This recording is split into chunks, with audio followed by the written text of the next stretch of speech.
Hello, IMF. I'd like to speak to Kristalina Loviana, please. Hello? Hello? They hung up. Well, I guess I'm going to tell you the breaking news anyways, and you guys are going to love it. So sit tight and get ready for this. So, the European Union says that they're going ahead with their CDBC trials, and it is now in the operational phase.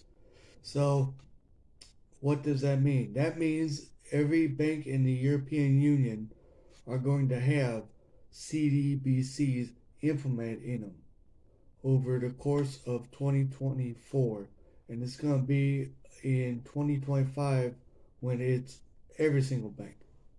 Now, the IMF states that you're still going to have cash and CDBC, but we know how this is going to turn out. What's going to happen is you have cash now, and then next generation, not much cash. Plus, the United States is also on this train.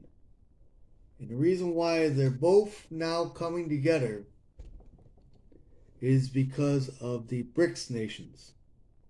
The BRICS nations is gobbling up resources. So there's corporations that want to go towards them. And there's money that is leaving the Western countries, or European Union for that matter, and they don't want that anymore. So they're putting the central bank digital currencies on the fast track.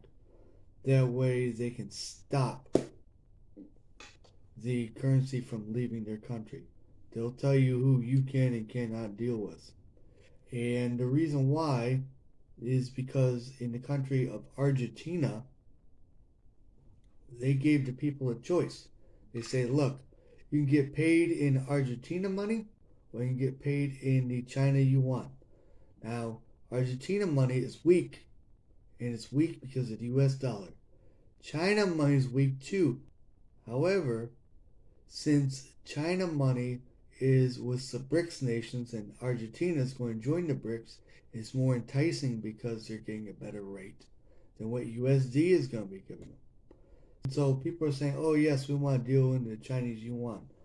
Plus, if you do the imports of Chinese currency, then they get a better rate that way too.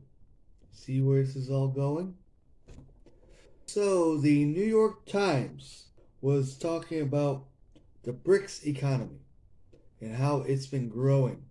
And since it's been growing, well, you have, for example, the oil reserves in the BRICS countries, and those countries are hoarding the oil for their own nations, and they're also capitalizing on other nations and saying, look, we have this currency, and if you want to use this currency for the oil, well, you gotta use ours then.